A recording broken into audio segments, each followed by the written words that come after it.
Hello everyone, welcome once again to 2025. It means we have been counted worthy to be part of the people to see the new year, and that God has decided to bless us with another year.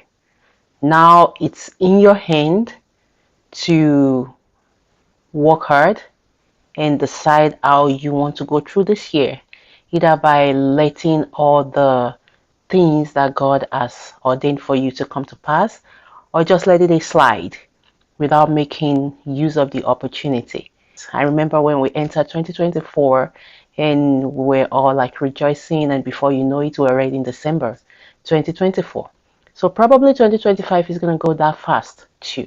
So whatever you have to do, start doing it. One thing I want to encourage us to do, one uh, activity that I participated in by myself towards the end of last year, was decluttering my mind.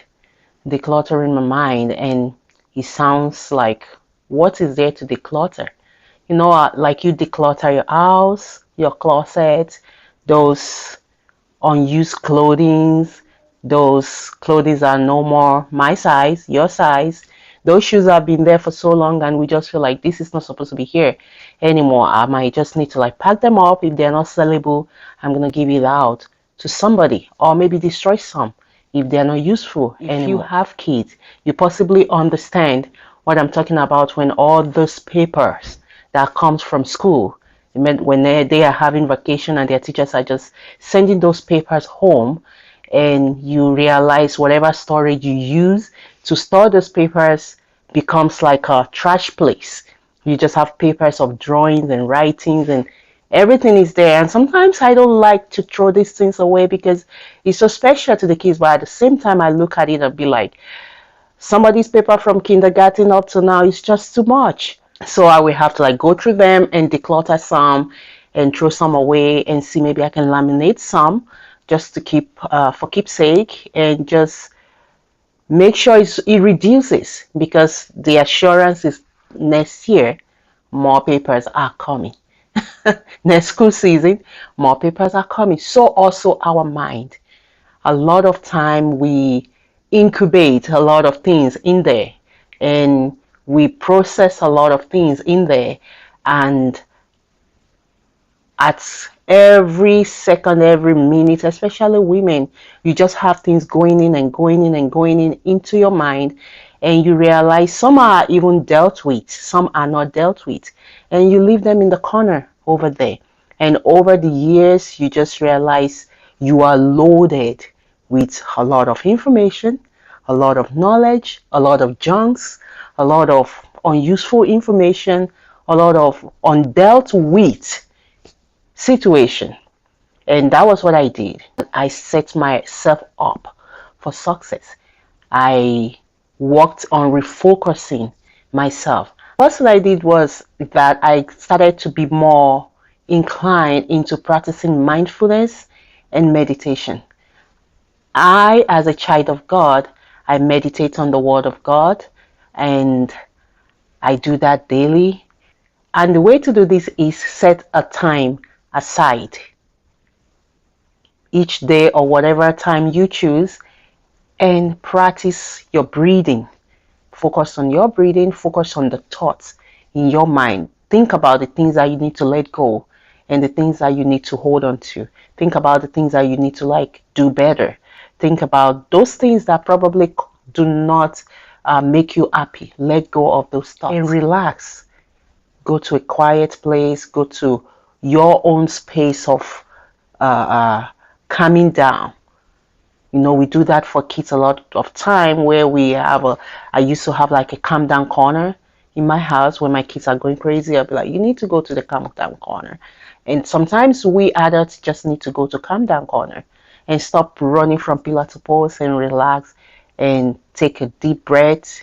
Think about what is in your head and just be calm. After all that, the number 2 thing I did was I start to prioritize tasks. I start to set things in different places and making sure What needs to go needs to go. There's a lot of tasks that we set up for ourselves that is not even necessary, or we can delegate some, or we can ask for help, or we can just leave it for another time if it's not necessary. But because most of the time we want to do everything at the same time, it put this burden on us. Then nothing is done, or they're done and not done right.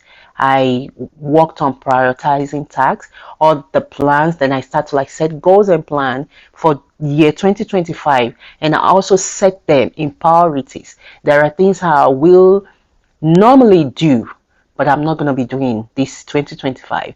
There are things I'll normally like rush to that I will not be doing in this year 2025. And it helps me to eliminate a lot of things that naturally, as a person that wants to achieve a lot and just want to do things by myself, I will do them. But I realize some of them are not even necessary. So I set my priority and I eliminated some of the things. The way I did that is to put all those thoughts in my head onto a paper. I wrote them down. Instead of keeping them in my mind and just letting them bother me, I put them on a paper. And the more I start to write what comes to my mind, the easier it becomes. And I start to see the things that shouldn't even bother me in the first place. And I was able to eliminate some, and I'm able to like decide on what to do with the others. Lastly, I declutter my physical space. Normally, I do that a lot of time. I can call myself a minimalist, but I don't like a lot of things around me. I don't like a lot of stuff around me. It feels like they're too much. So I normally will do that once in a while, but towards the end of this year, I actually took it upon myself to do more. So I went ahead and did a lot of decluttering, moving things around, and making sure I don't have excess things that I don't use. When I was done doing that, things that needed to be given out were given out. Things that needed to be thrown away were thrown away, because we don't realize how much clutter around us affects our mindset, how much too many things around us affect our mindset. It prevents us from being able to focus a lot of time. So when we declutter our space, it helps to declutter our mind. It helps to keep our mind into a space of relaxing and knowing that we are capable of prioritizing tasks and do the necessary. So the three things I did was to practice mindfulness and meditation, organize and prioritize tasks, and decluttering my physical space. I did those three things towards the end of the year, and 2025 is here. I just feel so relaxed and ready to go, and ready to attack my goals, and ready to achieve, and ready to aim high. What about you? It's not too late. Start giving yourself that opportunity to thrive. Give yourself that opportunity to excel. Give yourself that opportunity to be able to achieve your aim, fulfill your dream, and fulfill your purpose. Continue to be that woman that's more in all endeavors. Have a wonderful day, and have a happy new year.